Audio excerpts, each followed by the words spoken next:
नमस्कार, बहुत स्वागत है आप सभी का। आप देख रहे हैं IBC 24। मैं हूं आपके साथ आकांक्षा पांडे। शाम के 7 बज रहे हैं, वक्त हो गया है मध्य प्रदेश के बुलेटिन का। मध्य प्रदेश में आज क्या हुआ का, तो मध्य प्रदेश की हर खबर का पूरा अपडेट आप तक पहुंचाएंगे सिर्फ 24 मिनट में। बुलेटिन की शुरुआत एक बड़े अपडेट के साथ आपको बता दें, पन्ना हादसे से जुड़ा हुआ ये बड़ा अपडेट है। सागर कमिश्नर और छतरपुर के DIG का बयान सामने आया है। आधिकारिक पुष्टि उन्होंने की है कि 4 लोगों की मौत हुई है। इस हादसे में 15 लोग घायल हुए हैं। सीमेंट कंपनी में निर्माणाधीन छत का स्लैब गिर गया था। रेस्क्यू का काम पूरा हो गया है। सिमरिया थाना क्षेत्र के पगरा की घटना है। तो इस वक्त की बड़ी खबर आपको बता रहे हैं, पन्ना हादसे में ये बड़ा अपडेट है। आधिकारिक पुष्टि हो गई है। मृतकों का आंकड़ा 4 तक जा पहुंचा है और 15 मजदूर इसमें घायल बताए जा रहे हैं। जानकारी के मुताबिक जब यह हादसा हुआ तब इसके नीचे 14 से 15 मजदूर काम कर रहे थे। रेस्क्यू का काम पूरा हो चुका है। आधिकारिक पुष्टि इसकी हो गई है। ग्रामीणों ने यहां पर चक्का जाम भी किया था और काफी आक्रोशित थे यहां पर ग्रामीण। यहां पर बताया गया कि सीमेंट कंपनी प्रबंधन की तरफ से यहां पर काफी ज्यादती बरती जा रही थी, हिटलरशाही यहां पर अपनाई जा रही थी। हालांकि अब कंपनी की तरफ से मुआवजे का ऐलान भी किया गया है कि मृतक के परिजनों को 18 लाख रुपए मुआवजा राशि दी जाएगी।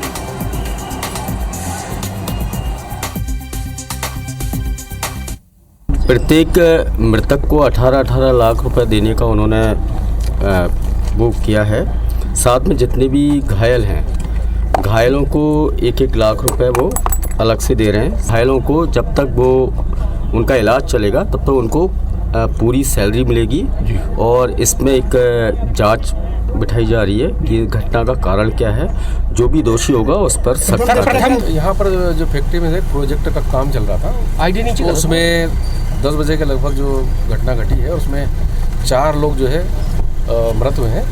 और उसमें 3 बिहार के हैं, एक अपने मध्य प्रदेश का है और एक सिमरिया का है, और 15 लोग घायल हुए हैं।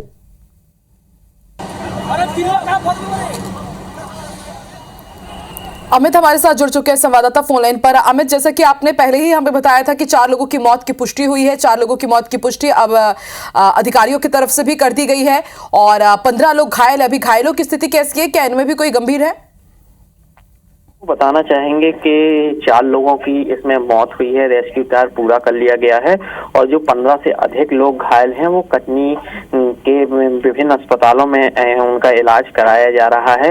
और कंपनी की तरफ से जो मृतक हैं उनके परिवार को 18 लाख रुपए का मुआवजा, 4 लाख रुपए बीमा की राशि और 50,000 रुपए अंत्येष्टि सहायता दी गई है। और जो घायल हैं उनको 1 लाख रुपए की मदद की गई है और उनका इलाज जब तक वो ठीक नहीं हो जाती उनकी वेतन नहीं काटी जाएगी और बाकायदा उनको इलाज पूरा कंपनी की तरफ से मुहैया कराई। तो कुल मिला के 4 लोगों की मौत हुई है और 15 से अधिक लोग घायल हैं। रेस्क्यू कार्य पूरा कर लिए गए हैं। जी अमित, ये भी आपसे जानना चाहेंगे कि जांच की भी बात कही जा रही है। क्या कंपनी प्रबंधन की तरफ से ये जांच बैठाई जा रही है या फिर प्रशासनिक लेवल पर ये जांच हो रही है?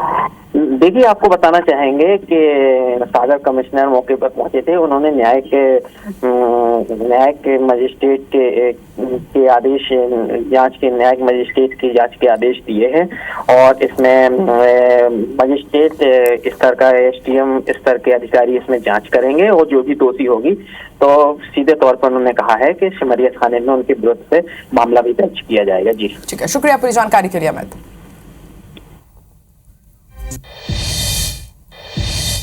पिछले दिनों 21 जनवरी को बाणगंगा इलाके में रहने वाले नितिन पडियार ने फांसी लगाकर आत्महत्या कर ली थी। मृतक ने 14 पन्नों का सुसाइड नोट छोड़ा था, जिसके आधार पर इंदौर की बाणगंगा पुलिस ने मृतक की पत्नी, सास और 2 सालियों पर आत्महत्या के लिए प्रेरित करने का मामला दर्ज किया है। दरअसल इंदौर के बाणगंगा इलाके के निवासी फोटोग्राफर नितिन पडियार ने 20 जनवरी को अपने घर में फांसी लगा ली थी।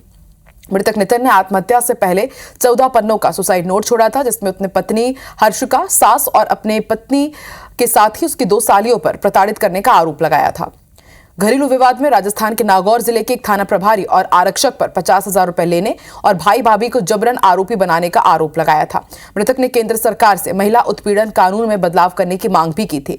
इस मामले में मृतक के भाई की शिकायत और सुसाइड नोट के आधार पर पुलिस ने मामला दर्ज किया है। अन्य तथ्यों को भी मर्ग जांच में समाहित किया गया है, जिसमें से प्रथम दृष्टया अपराध धारा सदर 108 BNS का पाया गया है, जिसमें से प्राथमिकी दर्ज कर ली गई है, जिसमें से नज़दीकी रिश्तेदारों पर आरोप प्रत्यारोप लगाए गए हैं, जिसमें से मृतक की पत्नी है और पत्नी की 2 बहनें हैं और पत्नी की मां को आरोपी बनाया गया है। सभी साक्ष्यों को संलग्न डायरी किया गया है। जल्दी ही आरोपियों के खिलाफ वैधानिक कार्रवाई करके प्रकरण का निराकरण किया जाएगा। ग्वालियर में सूझबूझ और सावधानी से बीएसएफ के रिटायर्ड सब इंस्पेक्टर ठगी से बच गए। ठगों ने बीएसएफ के रिटायर्ड सब इंस्पेक्टर को डिजिटल अरेस्ट करने की कोशिश की। ठगों ने खुद को सीबीआई ऑफिसर बताया, डरा धमकाकर 50,000 रुपए की मांग की। इसके बाद रिटायर्ड सब इंस्पेक्टर अपने परिवार के साथ थाने पहुंचे और थाना प्रभारी को शिकायत दर्ज की। थाना प्रभारी ने रिटायर्ड सब इंस्पेक्टर को डिजिटल अरेस्ट से मुक्त कराया और पूरी घटना डबरा सिटी थाना क्षेत्र टेकनपुर की है, जहां टेकनपुर के रहने वाले बीएसएफ के retired sub inspector Rajendra Singh Kushwaha अपने परिवार के साथ डरे सहमे हुए पुलिस चौकी पहुंचे। उन्होंने चौकी प्रभारी बलवीर सिंह मावई को बताया कि भोपाल सीबीआई के नाम से उनके पास फोन आया था और फोन करने वाले ने कहा कि आप अपने नंबर से लड़कियों को गंदे मैसेज और वीडियोस भेजते हैं तो आपको डिजिटल अरेस्ट किया जाता है। ठगों ने 24 घंटे तक डिजिटल अरेस्ट कर रखा। चौकी प्रभारी ने जब ठग से बात की तो उसने तुरंत फोन काट दिया। चौकी प्रभारी ने अज्ञात ठगों को लेकर कार्रवाई शुरू कर दी है।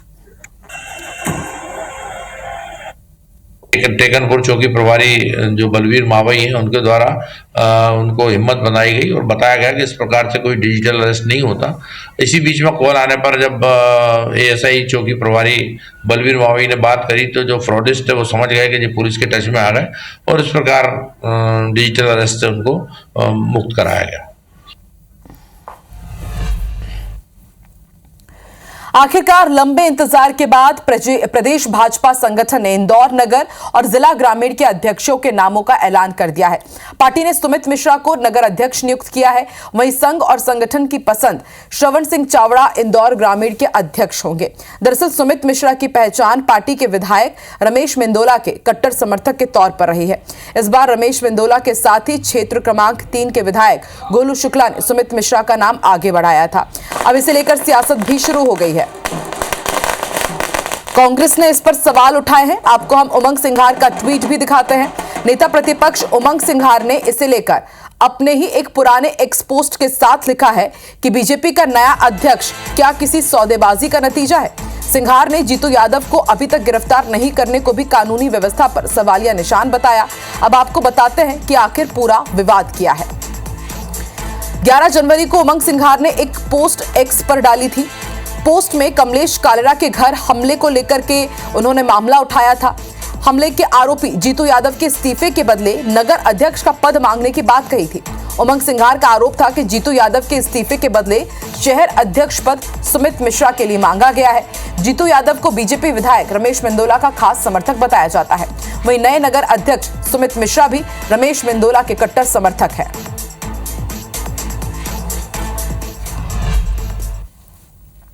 अब जब बीजेपी नगर अध्यक्ष की घोषणा हुई है तो नेता प्रतिपक्ष उमंग सिंघार के एक्स पोस्ट पर एक तरह से मुहर लगती हुई नजर आ रही है।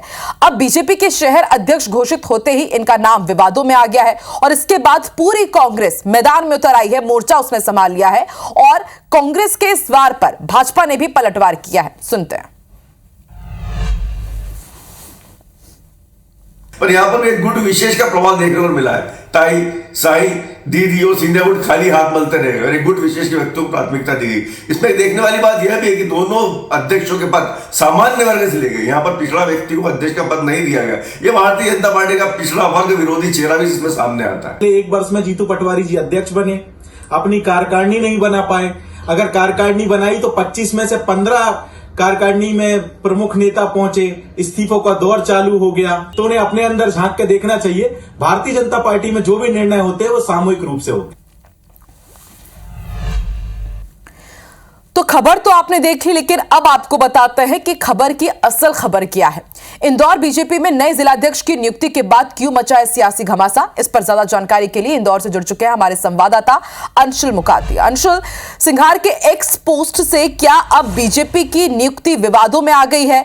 आप देखिए, एक तरफ से लगातार भाजपा के ऊपर सवाल उठाए जा रहे थे कि एक पार्षद दूसरे पार्षद के घर पर हमला करता है, अभी तक उसके खिलाफ एफआईआर दर्ज नहीं होती है, और एक्स पोस्ट पर उमंग सिंघार ने पहले ही जिक्र कर दिया था कि अध्यक्ष पद मांगा गया है और अब उसी शख्स को अध्यक्ष पद मिल जाना, तो ऐसे में पूरी बीजेपी फंसती हुई नजर आ रही है क्या?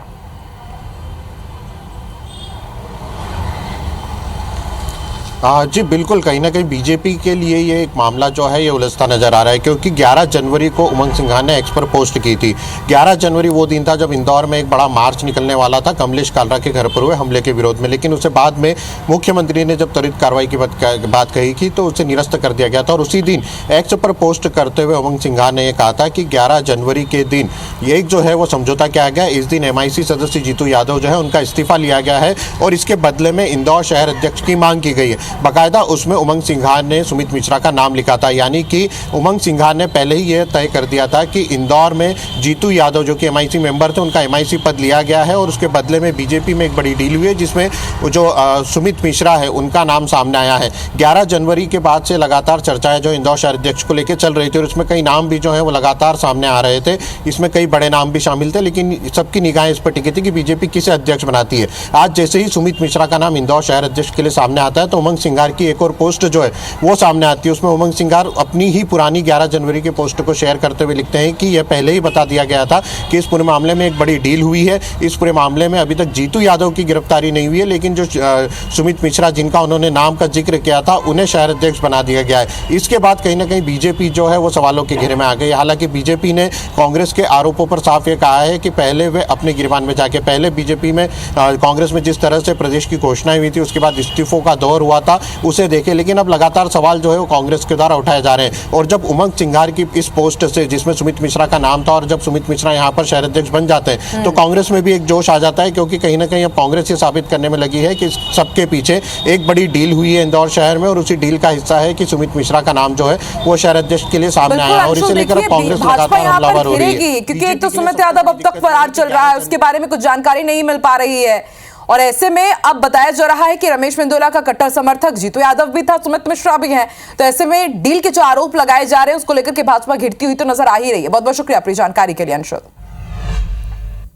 बड़वानी के ग्राम कासेल में पूर्व गृह मंत्री और वर्तमान विधायक बाला बच्चन के निवास पर चोरों ने सेंधमारी की और करीब 4.5 लाख रुपए की नकदी पर हाथ साफ कर दिया। जानकारी मिलने पर देर रात बाला बच्चन थाना राजपुर पहुंचे और FIR दर्ज कराई। दरअसल इन दिनों राजपुर थाना क्षेत्र के चोरों के हौसले काफी बुलंद है। ब्लॉक कांग्रेस अध्यक्ष सचिन जोशी का कहना है कि पहले भी राजपुर में एक व्यापारी के घर चोरी हुई थी, लेकिन अब तक पुलिस के हाथ खाली है। फिलहाल चोरी के मामले को लेकर पुलिस ने FIR दर्ज कर ली है, जांच की जा रही है। ये परिस्थिति लगाता है कानून व्यवस्था पर कि पूर्व गृह मंत्री और वर्तमान विधायक जी के निज निवास पर इस तरह का 2 ताले तोड़कर अंदर घुसना और चोरी की वारदात को अंजाम देना। और इसके पूर्व राजपुर शहर में मेन बड़वानी रोड पर एक किराना व्यवसायी के यहाँ भी चोरी की घटना घटित हुई थी। इससे प्रतीत होता है कि कानून व्यवस्था कहीं ना कहीं लाचार और बेबस हो चुकी है। इंदौर से जनजातीय कार्य मंत्री विजय शाह ने डीलिस्टिंग को लेकर बड़ा बयान दिया है। विजय शाह ने कहा है कि डीलिस्टिंग जल्द से जल्द लागू होनी चाहिए। विजय शाह के मुताबिक एक व्यक्ति आदिवासी समाज छोड़ दूसरे समाज में चला जाता है, उसे जो फायदा मिलता है उसे तत्काल खत्म कर देना चाहिए, क्योंकि वो आदिवासी मान्यताओं और परंपराओं को छोड़कर गया है। साथ ही कहा कि जनजातीय विभाग में फर्जी प्रमाण पत्र को लेकर जांच के लिए सेल बनाया गया है। जाति से संबंधित प्रकरण की जांच चल रही है। SP कलेक्टर जांच में लेट ना करे, इसलिए विभाग के PS हर हफ्ते मीटिंग भी कर रहे हैं।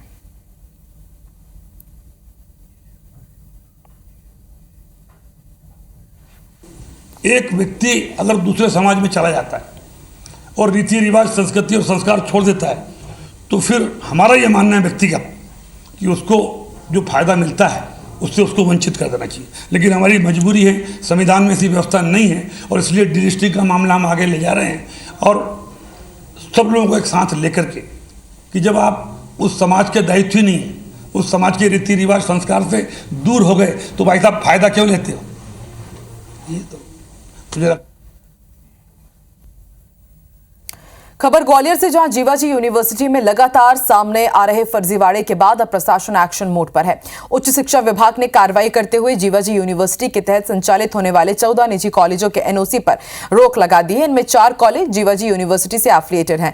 उच्च शिक्षा विभाग के आयुक्त की ओर से जारी निर्देश में कहा गया है कि इन कॉलेजेस का फिजिकल वेरिफिकेशन कराने के बाद निजी कॉलेज के कोर्स की निरंतरता के लिए एनओसी जारी करने का निर्णय लिया गया है। दरअसल मुरैना के शिव शक्ति कॉलेज झुंडपुरा को 14 साल से जीवाजी यूनिवर्सिटी बिना बिल्डिंग के संबद्धता जारी करता रहा। इस फर्जीवाड़ा में कुलपति अविनाश तिवारी समेत 17 पर ईओडब्ल्यू ने एफआईआर भी दर्ज की है। इसी कार्रवाई के बाद उच्च शिक्षा विभाग के अधिकारी भी अब एक्शन ले रहे हैं।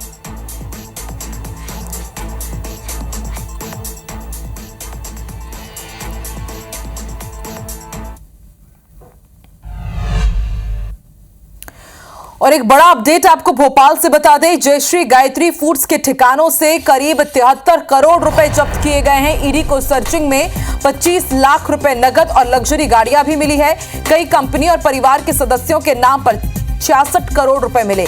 ईडी ने कंपनी की एफडी के 6 करोड़ 26 लाख रुपए फ्रीज कर दिए हैं। ईडी ने एक्स पर पोस्ट कर अपनी कार्रवाई की पूरी जानकारी दी है।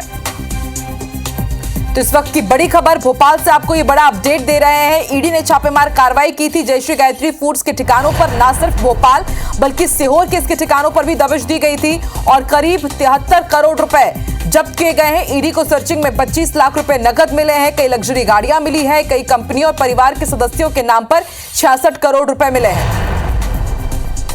ईडी ने सोशल मीडिया साइट एक्स पर पोस्ट कर जानकारी दी है इस पूरी कार्रवाई के बारे में।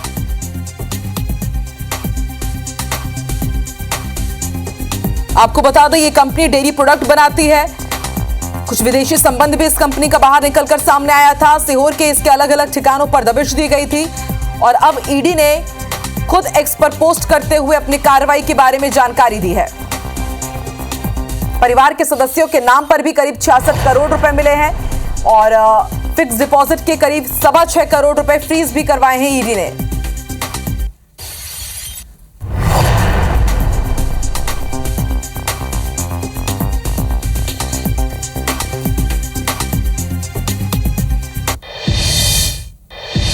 और इस बुलेटिन में फिलहाल इतना ही। आगे देखिए छत्तीसगढ़ में क्या है खास। हमर बानी हमर गोट में छाया चौधरी के साथ। नमस्कार।